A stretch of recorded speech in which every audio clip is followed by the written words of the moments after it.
Earth, 2100. The world is governed by superhumans with over 1000 IQs.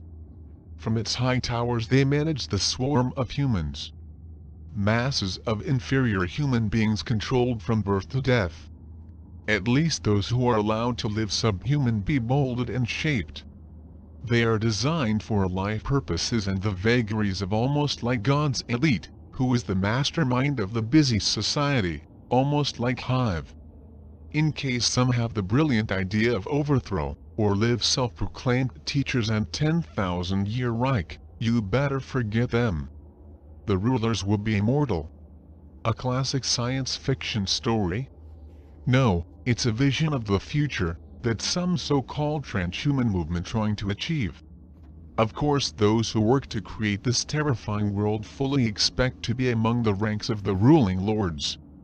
As some transhumans plan to dominate the world, they expect to achieve its target for 2050.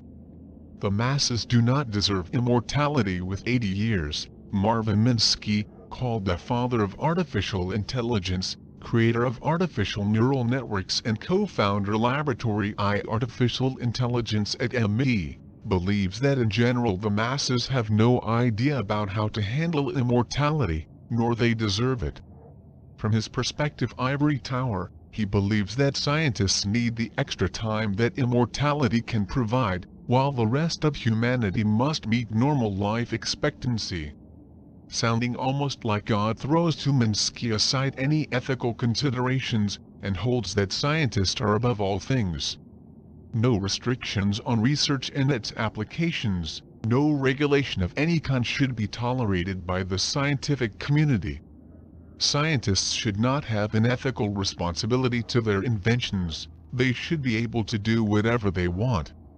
It should not be asked to have the same values as other people, he declares flatly. Minsky.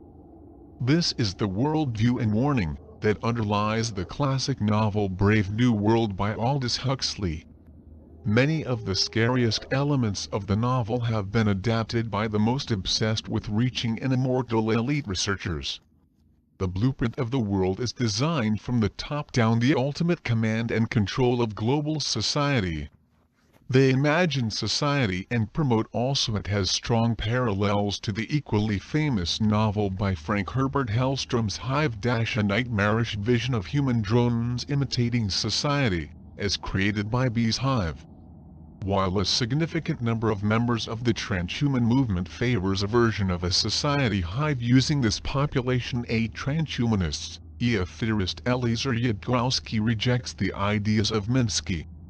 Instead, Yudkowsky is convinced that the technology of immortality must be developed quickly before a group or government with bad intentions do it first.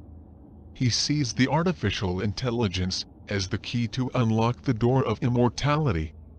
But it must be done correctly, because if not, they could follow them terrible consequences.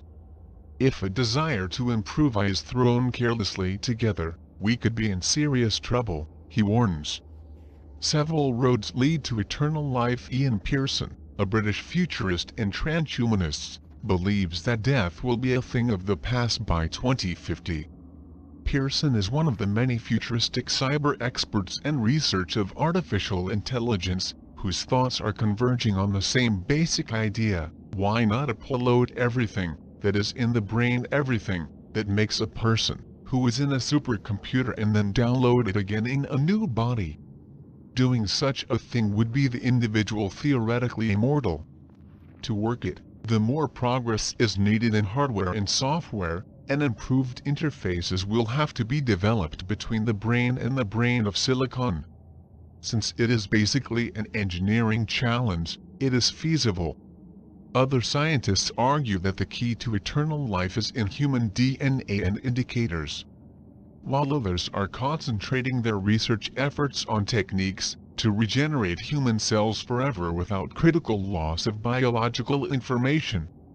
Then there are the subset who call themselves transhumanists, who see singularistas silicon and steel as how to never die.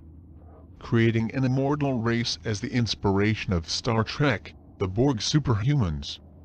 As some transhumans plan to dominate the world, transhumans be immortal, as overlords like the Borg. One of the current movement spokesmen uniqueness is Raymond Kurzweil, futurist author of many books including his book The Singularity is Near, When Humans Transcend Biology. 2005 Time magazine noted that on its cover, Kurzweil's great vision encompasses a complete irreversible transformation of human beings.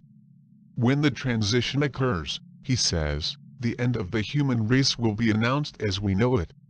Lev Grossman, who wrote the article for Time, writes about the transition period, when that the achievement of artificial intelligence superpowered happens, humanity, our bodies, our minds, our civilization, completely and irreversibly transforms. Raymond Kurzweil believes that the time is not only inevitable but imminent. According to his calculations, the end of human civilization, as we know it, is about 35 years away.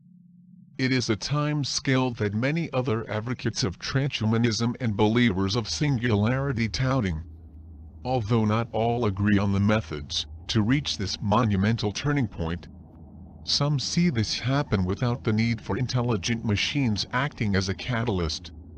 But maintaining the vision of Kurzweil, Grossman continues, maybe combine us with them to be super-intelligent cyborgs, using computers to expand our intellectual capacity in the same way that cars and planes extend our physical abilities. Perhaps artificial intelligences will help us to treat the effects of aging and prolong life indefinitely. Maybe we'll scan our consciousnesses into computers and live practically inside them as software, forever. Maybe computers turn against humanity and annihilate us. The only that all these theories have in common is the transformation of our species into something that is no longer recognizable as such for humanity. This transformation has a name, singularity, and there is the vision of the singularity, the transformation of humanity into something beyond man. A dimensionless ghost in a virtual machine. Or maybe something.